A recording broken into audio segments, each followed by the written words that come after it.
திரு விஜய் அவர்கள் மேலே மக்கள் வச்ச நம்பிக்கைன்றது நாளுக்கு நாளாக நம்பிக்கை குறைய குறைய குறைய அது அதிருப்தி ஆகும்.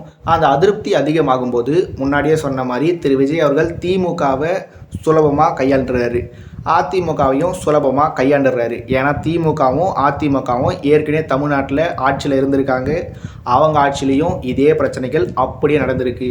அதனால் எந்த பிரச்சனை நடந்தாலுமே உங்கள் ஆட்சியில் நடக்கலையா, அப்போ நீங்கள் என்ன பண்ணீங்களோ அதே தான் நானும் பண்ணிகிட்ருக்கேன் அப்படின்னு சொல்லி எப்படியாவது திரு விஜய் அவர்கள் அந்த பிரச்சனைகளை சமாளிச்சிடுறாரு. ஆனால் நாம் தமிழர் கட்சியை சேர்ந்தவங்க கேள்விகளை கேட்கும்போது திரு விஜய் அவர்களாலேயும் சரி, திரு விஜய் அவர்கள் எப்படியா இருந்தாலுமே பதில் சொல்ல போகிறதில்ல. திரு விஜய் அவரோட கட்சிக்காரங்களும் சரி, திரு விஜய் அவர்களோட சமூக வலைதள நண்பர்களாலேயும் சரி பதில் சொல்ல முடியல. சுத்தமாக பதில் சொல்ல முடியாததுனால தொடர்ச்சியாக திரு சீமான் அவர்களுக்கு எதிரான அவதூறுகளையும் விமர்சனங்களையும் முன் வச்சுட்டே இருக்காங்க.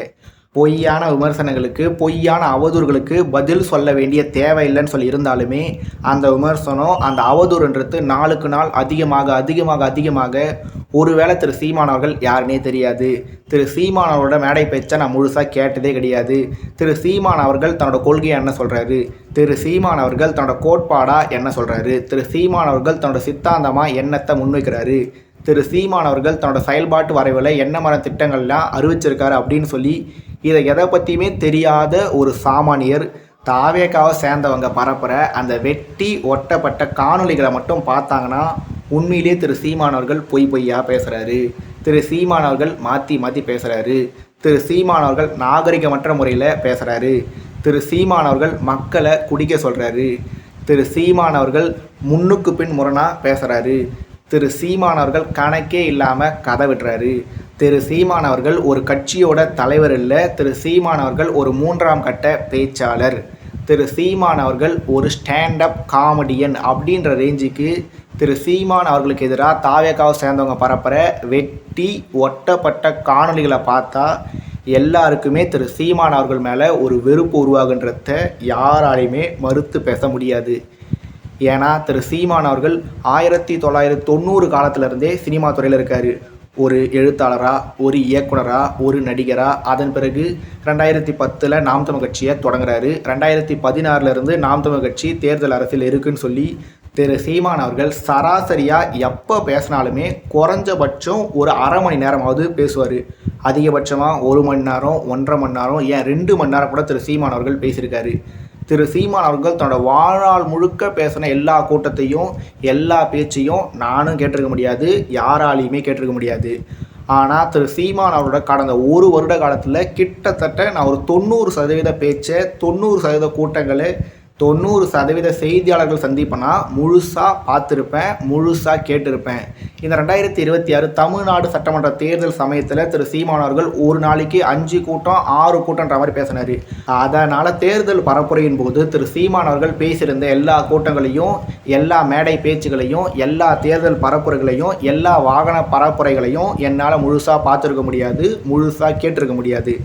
மற்றபடி முன்னாடியே சொன்ன மாதிரி கடந்த 1 வருட காலத்தில் திரு சீமான் அவர்களோட 90% பேச்சை நான் முழுசாக கேட்டிருப்பேன், முழுசாக பார்த்துருப்பேன். முக்கியமான வார்த்தை என்ன, முழுசாக பார்த்துருப்பேன், முழுசாக கேட்டிருப்பேன். ஆனால் நான் என்னோடய பல காணொலிகளில் நான் மட்டும் இல்லை, திரு சீமான் அவர்களாக இருந்தாலும் சரி, திரு சீமான் அவர்கள கட்சியை சேர்ந்தவங்களாக இருந்தாலும் சரி, ஏன் திரு சீமான் அவர்களை பிடிக்காதவங்களாக இருந்தாலும் சரி, உங்களுக்கு திரு சீமான் அவர்களை பிடிக்கல சரி, ஆனால் ஒரே ஒரு தடவை திரு சீமான் அவர்கள் தன்னோட மேடையில் என்ன பேசுகிறாரு, முக்கியமாக திரு சீமான் அவர்கள் 2026 தமிழ்நாடு சட்டமன்ற தேர்தலின் போது வந்தவாசியில் என்ன பேசினார், காரைக்குடியில் என்ன பேசினார், திண்டிவனத்தில் என்ன பேசினார் அப்படின்னு சொல்லி ஏதாவது ஒரு கூட்டம். சரி, 2026 தமிழ்நாடு சட்டமன்ற தேர்தலுக்கு முன்னாடி விட வேணாம், 2026 தமிழ்நாடு சட்டமன்ற தேர்தலில் நாம் தமிழ் கட்சி படு தோல்வி அடைஞ்சி திரு சீமான் அவர்களே கட்டுத்தொகையை இழந்த பிறகு திரு சீமான் அவர்கள் ஒரு சில கூட்டத்தில் பேசியிருக்காரு.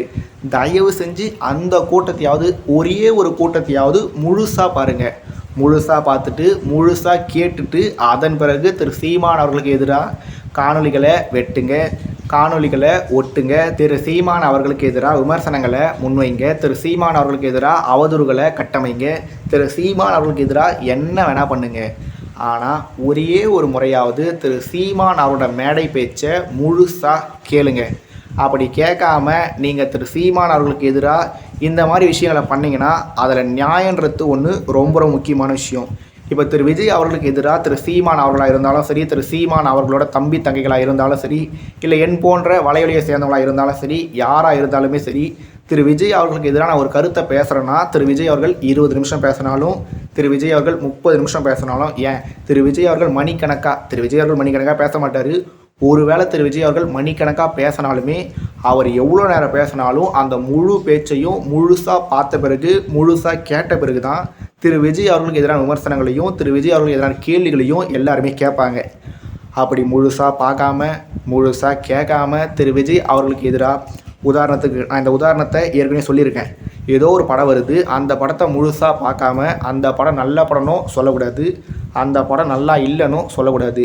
ஒரு படம் நல்லா இருக்குது, நல்லா இல்லை, அந்த படம் எனக்கு பிடிச்சிருக்கு, பிடிக்கல எப்போ சொல்லணும்? அந்த படத்தை முழுசாக பார்த்த பிறகு தான் சொல்லணும். அப்படி ஒரு திரைப்படத்தை முழுசாக பார்க்காம அந்த திரைப்படம் நல்லா இருக்குது, நல்லா இல்லைன்னு சொல்கிறது எப்படி தவறான விஷயமோ, அதே மாதிரி தான் ஒரு அரசியல் தலைவரை விமர்சிக்கிறதுக்கு முன்னாடி அந்த அரசியல் தலைவரை நோக்கி கேள்விகளையும் விமர்சனங்களையும் அவதூறுகளையும் பரப்புறதுக்கு முன்னாடி, முன்வைக்கிறதுக்கு முன்னாடி, அவர் சார்ந்த காணொலிகளை வெட்டி ஒட்டி பரப்புறதுக்கு முன்னாடின்னு சொல்லி நீங்கள் பரப்பணும்னு சொல்லி முடிவு பண்ணிட்டீங்க, எல்லாமே சரி. ஆனால் அதுக்கு முன்னாடி ஒரு தடவை திரு விஜய் அவர்கள் கேட்டார் இல்லையா, ஒரே ஒரு வாய்ப்பு கொடுங்கன்னு சொல்லி, அதே மாதிரியே திரு சீமானோட மேடை பேச்சை முழுசாக பாருங்கள். பார்த்துட்டு பிடிக்கலையா சரி, ஒரு மேடை பேச்சை பார்த்த உடனே விஜய் ரசிகராக இருக்க ஒருத்தர் சீமானோட ரசிகராக மாறுவாரான்னு சொல்லி கேட்டிங்கன்னா கண்டிப்பாகவே மாற போகிறதில்ல.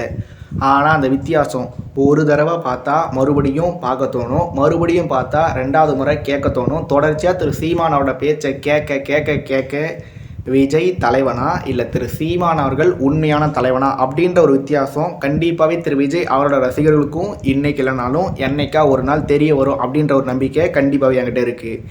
இதெல்லாம் கேட்டால் நாங்கள் எதுக்கு திரு சீமான் அவர்கள் பேசுகிற 1 மணி நேரம் காணொலியை முழுசாக பார்க்கணும், முழுசாக கேட்கணும்? அவர் பாட்டு மண்ணுன்னுவார், மானன்னுவார், வீரன்னுவார், தமிழ் தேசியன்னுவார். எங்களுக்கு இதெல்லாம் தேவையில்லைங்க. எங்களுக்கு தேவை வைபு, எங்களுக்கு தேவை ரீலு, எங்களுக்கு தேவை ஷார்ட்டு, எங்களுக்கு தேவை வியூஸு. எங்களுக்கு வேண்டியதெல்லாம் எங்கள் தளபதி ஜெயிக்கணும், எங்கள் தளபதி பத்திரமா இருக்கணும், எங்கள் தளபதி என்ன வேணால் பண்ணலாம், எங்கள் தளபதி என்ன பண்ணாலும் அது சரி. எங்கள் தளபதிக்கு எதிராக ஒருத்தர் பேசுகிறாருன்னா அவர் என்ன பேசினாலுமே அது சரியாக இருந்தாலுமே அது தப்பு தான் அப்படின்னு சொல்லி தான் திரு விஜய் அவரோட ஆதரவாளர்கள், திரு விஜய் அவரோட ரசிகர்கள் பெருமளவு செயல்பட்டுருக்காங்க.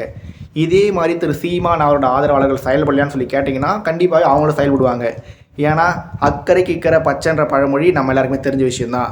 ஆனால் திரு விஜய் அவர்களுக்கு எதிராக அடிப்படை ஆதாரம் இல்லாமல் வெட்டி ஒட்டி இந்த மாதிரி அவதூறுகளை திரு சீமான் அவரோட தம்பி தங்கைகள் பரப்புகிறாங்களான்னு சொல்லி நான் பார்த்த வரைக்கும் அவங்க கேள்வி கேட்பாங்க.